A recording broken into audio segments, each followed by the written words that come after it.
우리가 들을 하나님의 말씀은 마태복음 7장 16절부터 20절까지입니다. 여러분의 성경 11페이지쯤에 마태복음 7장 16절이 있습니다.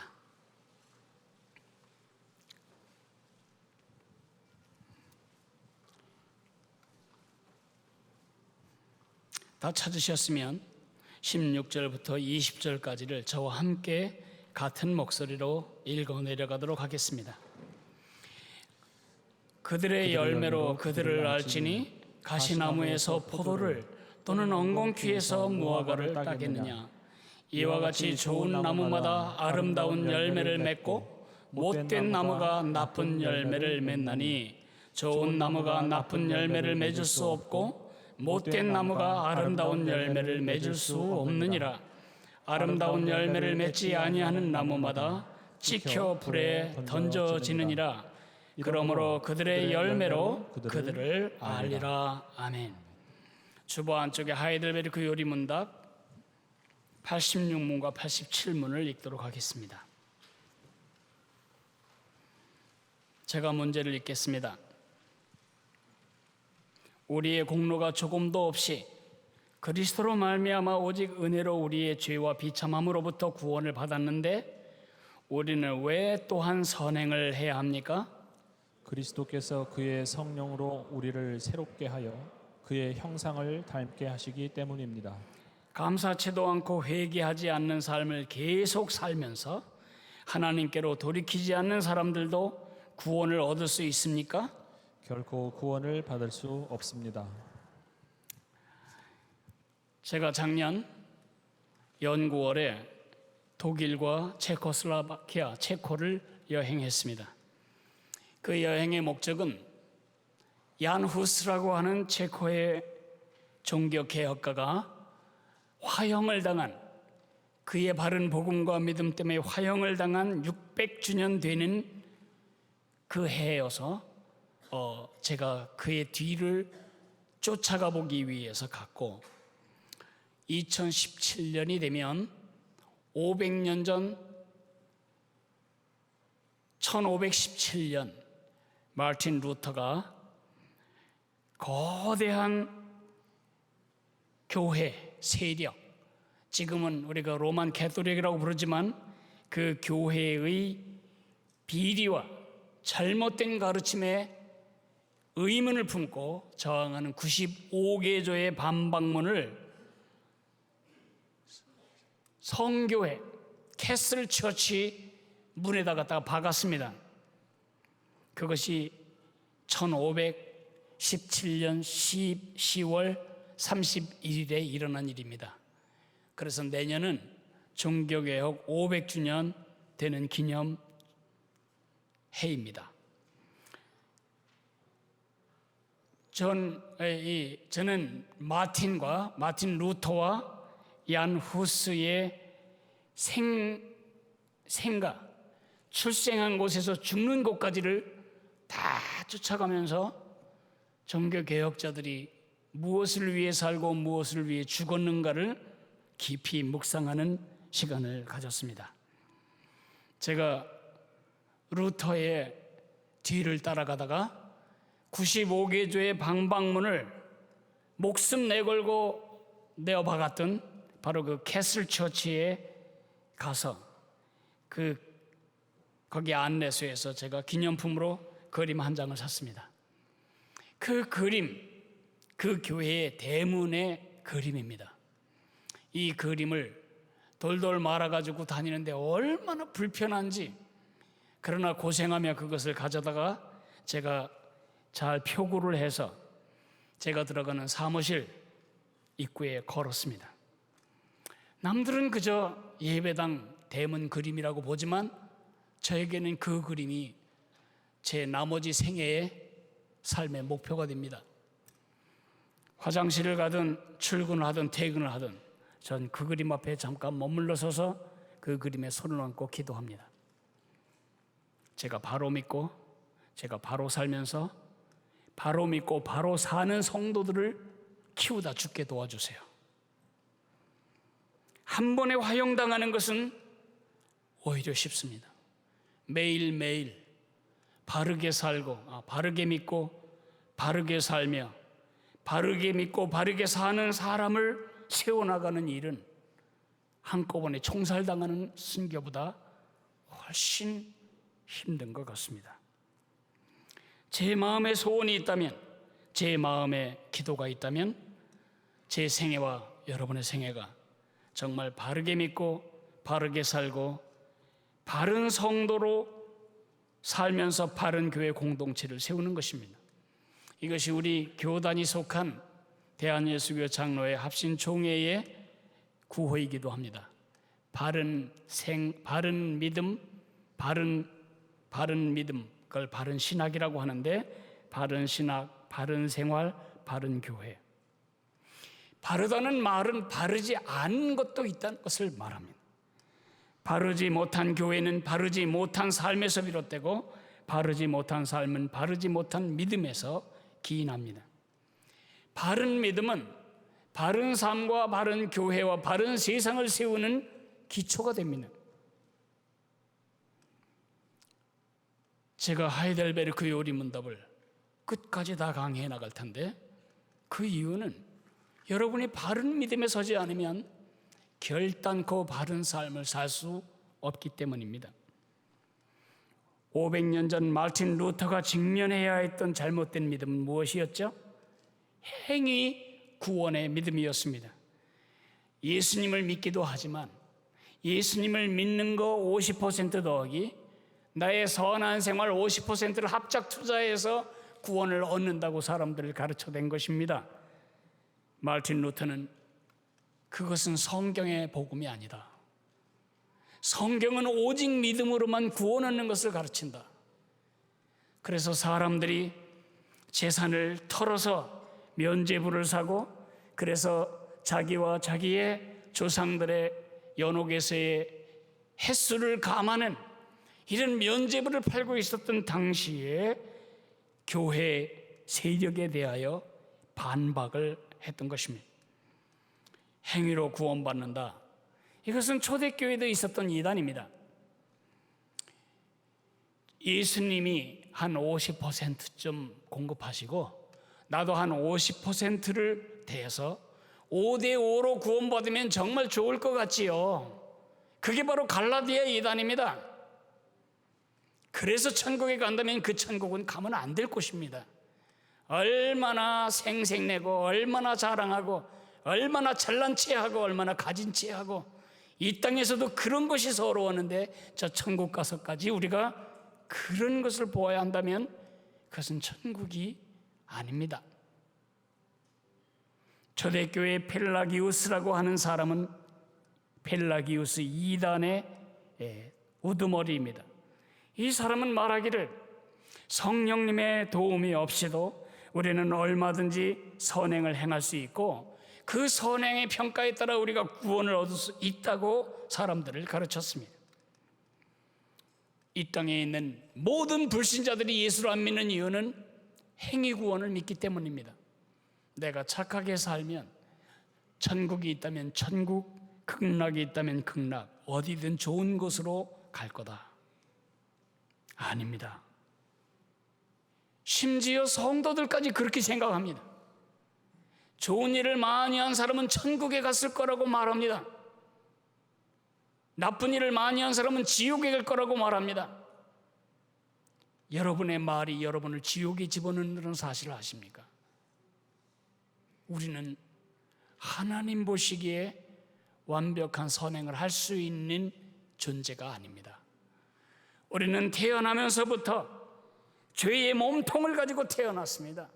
죄의 공장을 간직한 채 태어났습니다. 죄의 뿌리를 가지고 태어났습니다. 그것이 무엇이죠? 하나님 삭제입니다.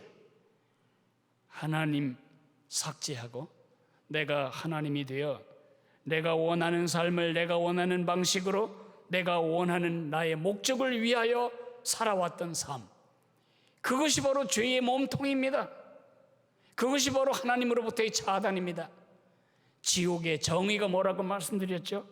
하나님으로부터의 분리가 지옥의 정의입니다. 이렇게 많은 물을 주신 하나님, 여름만 되면 하늘에서 말로도 할 수 없는 많은 물을 줘서 이 땅에 초목을 키우시는 그 자비로우신 하나님, 땅을 들이파면 30m, 50m 밑에서 얼마든지 먹을 물을 얻게 하시는 그 자비로우신 하나님이 지옥에 들어간 영혼에겐 물 한 방울의 자비도 베풀지 않습니다. 하나님 없는 곳이 지옥입니다. 그러므로 지옥은 죽어서만 가는 것이 아닙니다. 이 땅에서 하나님 없는 삶은 그 자체가 지옥의 샘플을 맛보며 사는 것입니다. 그러므로 우리가 우리의 선행으로 넉넉하게 구원을 얻을 수 있다는 것은 자기 자신을 정말 모르는 행위가 아닐 수 없습니다. 심지어 많은 신자들 중에서도 그렇게 착각합니다.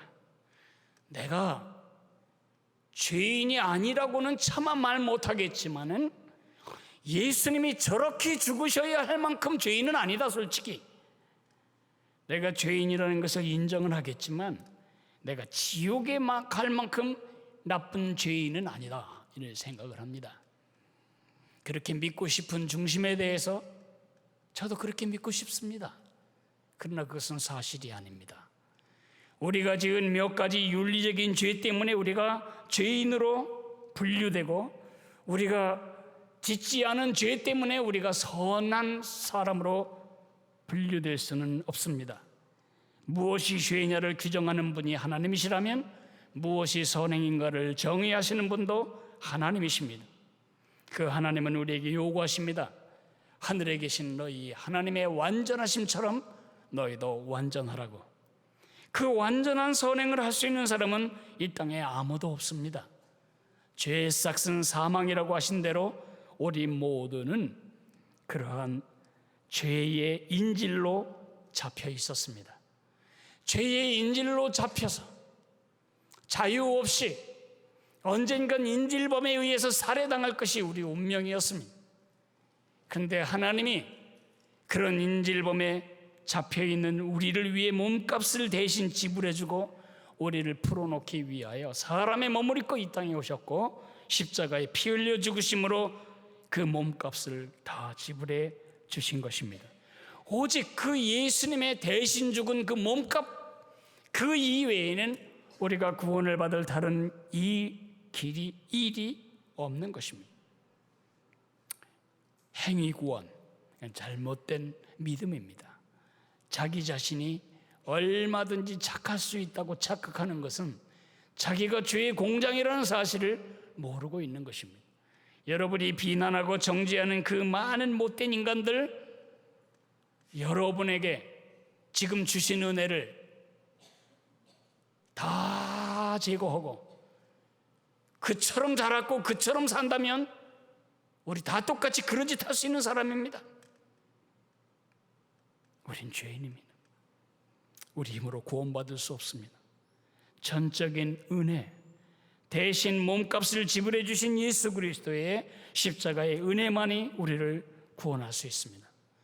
그것이 마틴 루터가 파문을 당하며 살해 위협을 당하며 수없는 죽음의 고비를 넘기면서도 끝까지 굽히지 않았던 그의 믿음이었습니다. 오직 믿음으로 구원받는다. 오직 은혜로만 구원받는다.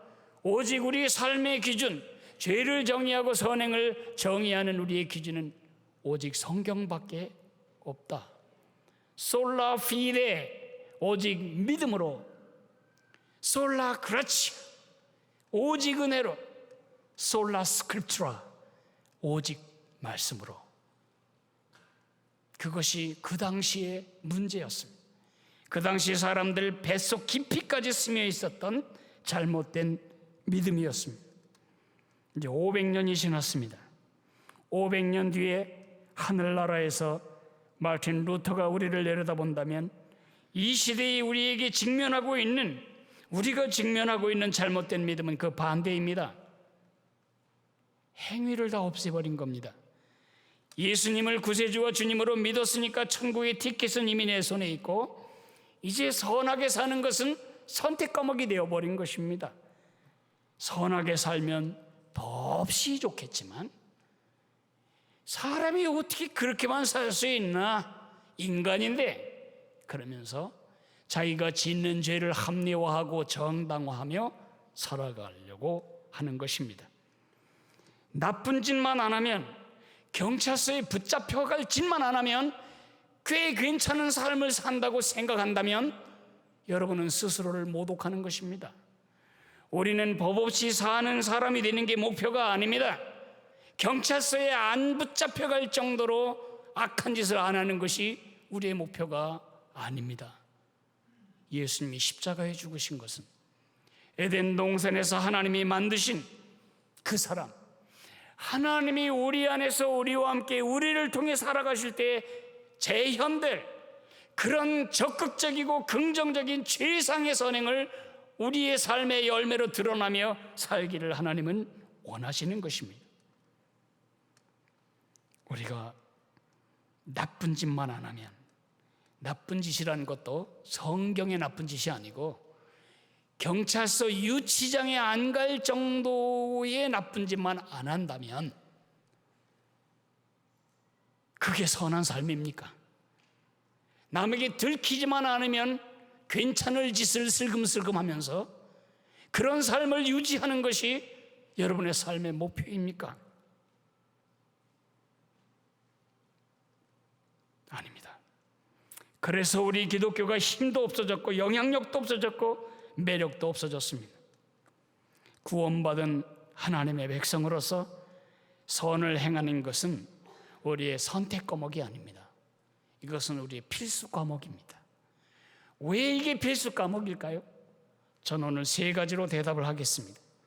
첫째는 하나님 때문이고, 둘째는 나 자신 때문이고, 셋째는 이유 때문입니다. 첫째로 하나님을 향해서 구원받은 우리는 선행을 해야 됩니다. 왜냐하면 하나님이 우리를 구원하신 목적이 바로 선한 삶의 열매를 맺게 하는 것이기 때문에 그렇습니다. 예수님을 나의 구세주와 주님으로 모실 때에 우리는 새로운 정체성을 갖게 됩니다. 우리는 더 이상 죄의 인질이 아닙니다. 우리는 더 이상 죄의 노예가 아닙니다. 제가 시키는 대로 예스라고 순종해야 할 죄의 쫄개가 아닙니다.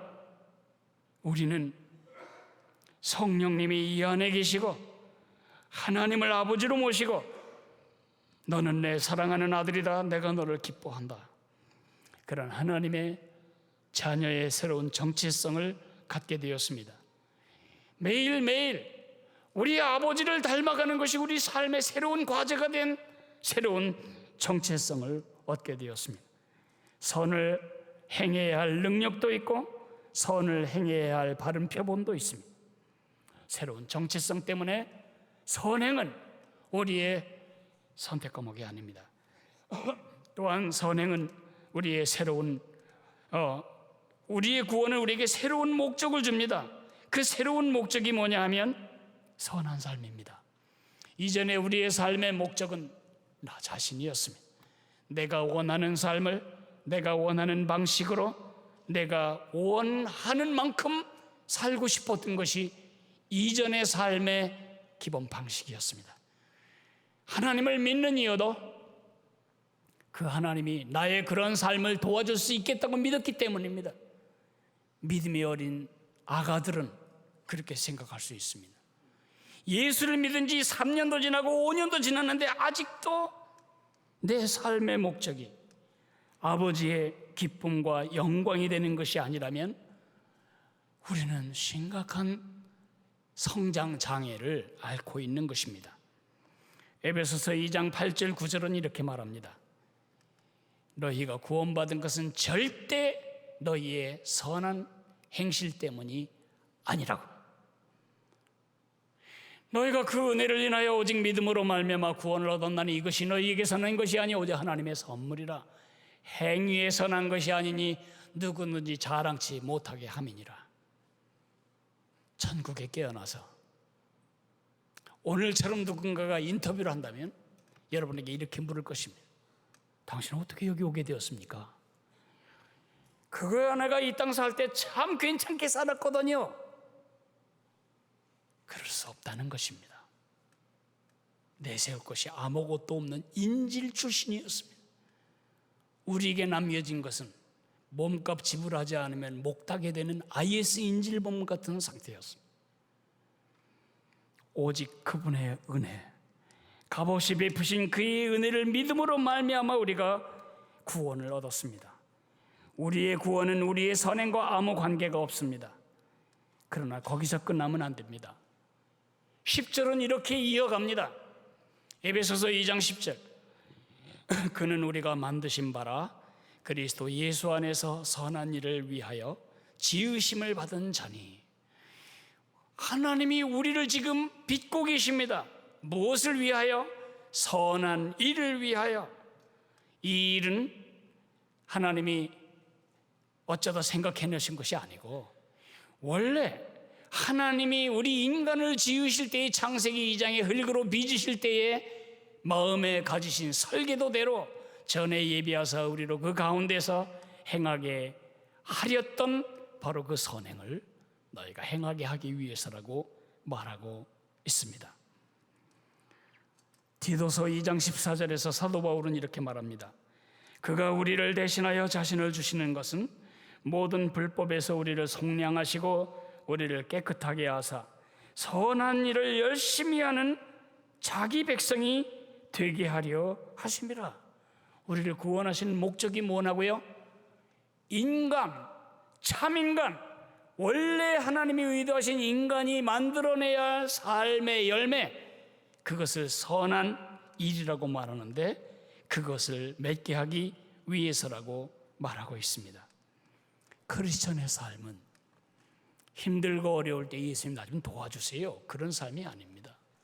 크리스천의 삶은 부활하여 살아계신 예수님이 내 안에서 나와 함께 나를 통해 그의 생명을, 그의 삶을 재생하시는 것입니다. 우리를 구원하신 주님의 목적이 그것입니다. 우리를 구원하신 주의 목적, 선한 일을 행하게 하기 위해서다. 두 번째, 우리 자신을 위해서 우리는 구원받은 백성으로 선을 행해야 합니다.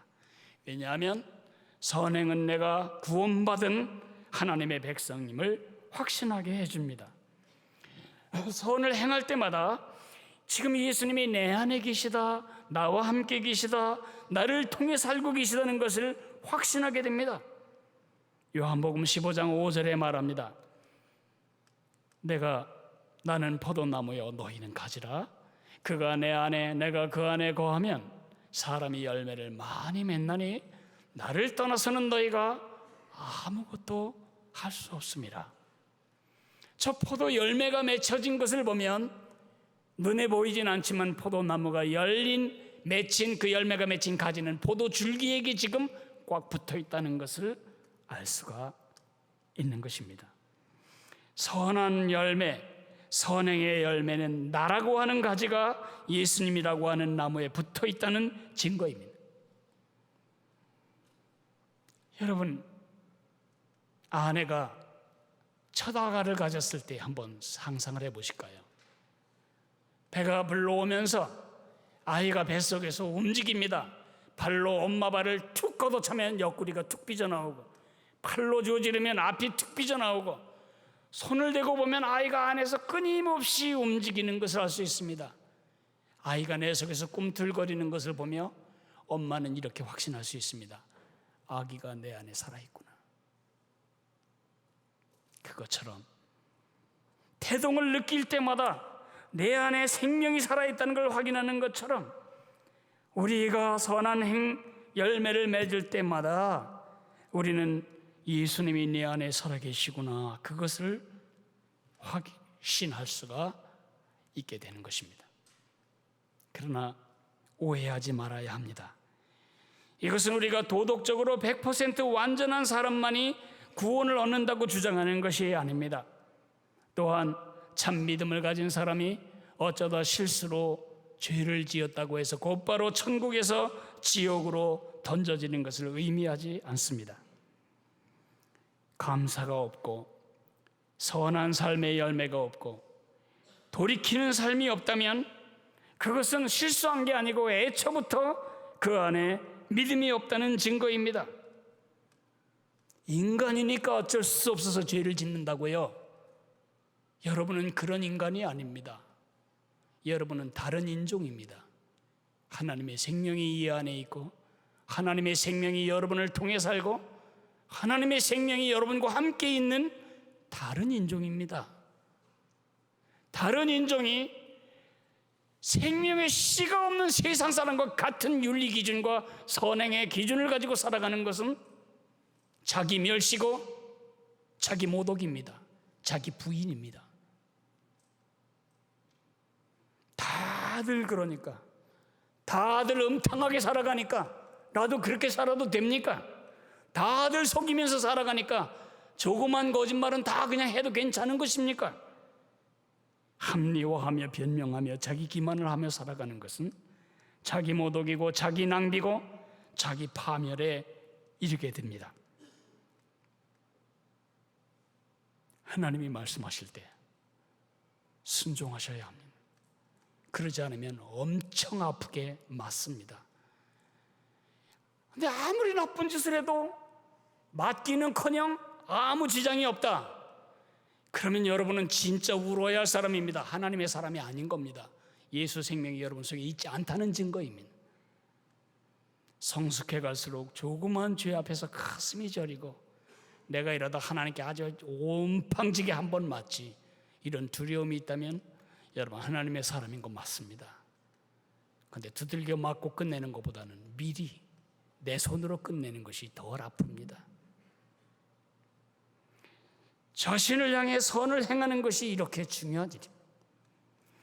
이제 마지막으로 이웃을 향해서, 선행은 다른 사람을 그리스도께 인도하는 여러분의 전도지이며, 선행은 다른 사람이 예수님께 돌아오게 만드는 도약판입니다. 종교개혁가 루터가 이렇게 말합니다. 하나님은 우리의 선행을 필요로 하지 않으신다. 우리의 선행을 필요로 하는 것은 하나님이 아니라 우리의 이웃이다. 여러분,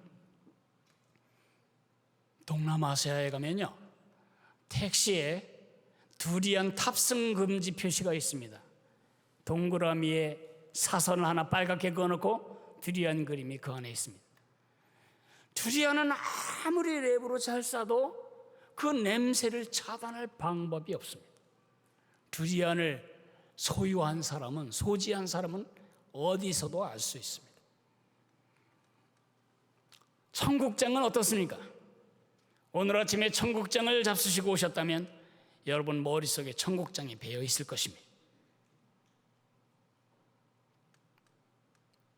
양념 진하게 한 돼지갈비를 지금 있는 복장으로 잡수시면 여러분이 어디 가든지 사람들이 코를 흥흥거릴 것입니다.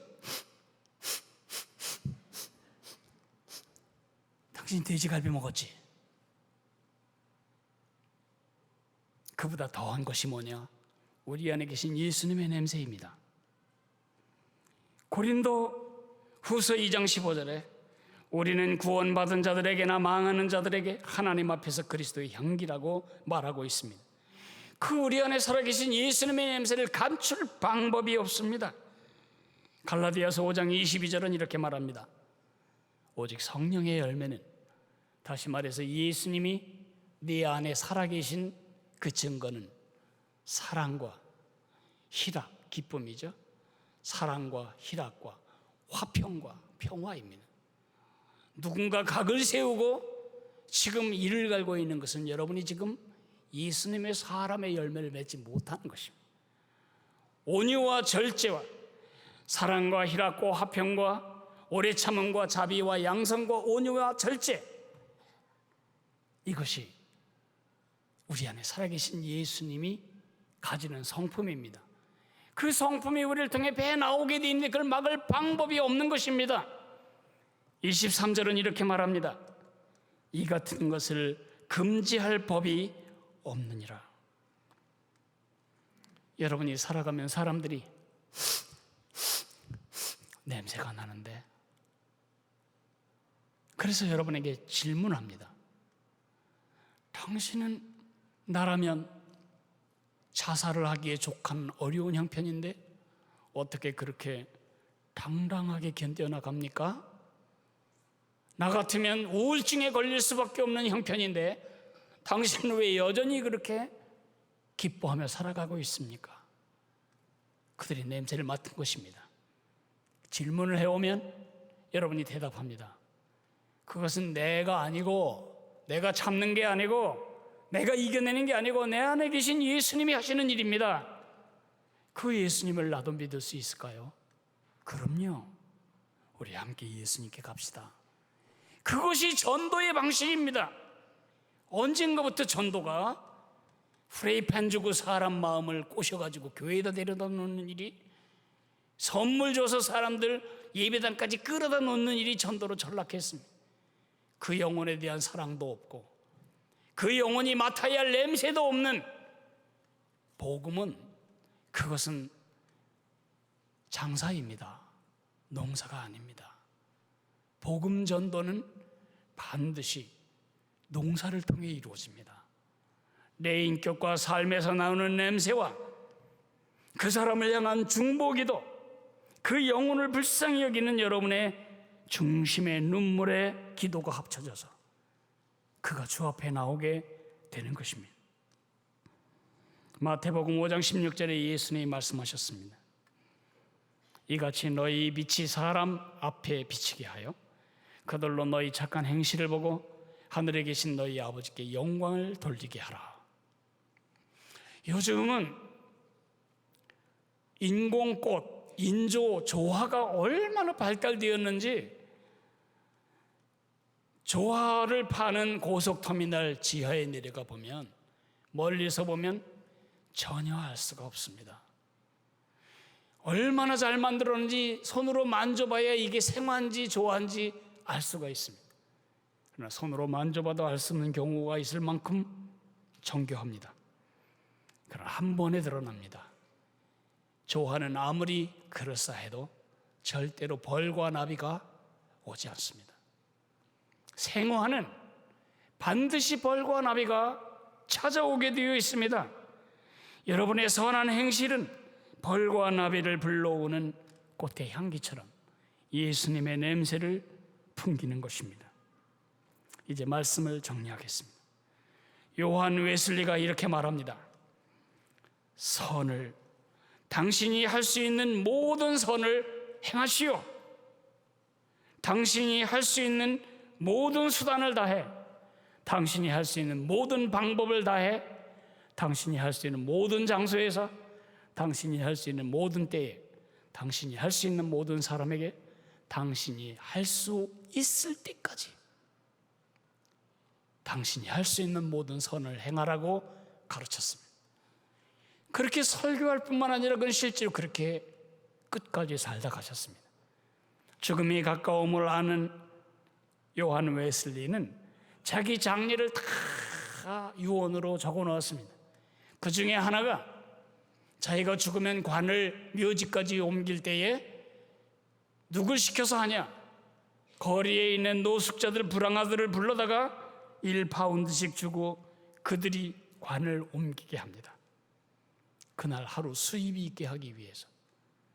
죽을 때까지, 죽는 그 순간까지, 마지막 숨을 거둘 때까지 그는 선한 삶으로 하나님을 영화롭게 하고 자기 자신의 정체성을 실현하고 그리고 이웃에게 복음의 냄새를 끼쳤습니다. 오늘 아침 하나님이 말씀하십니다. 너희도 그 아이처럼 했으면 좋겠구나. 너희도 내 종 요한 웨슬리처럼 해다오. 우리 다 같이 일어나서 찬송한 다음에 기도하겠습니다. 451장을 같이 부르겠습니다.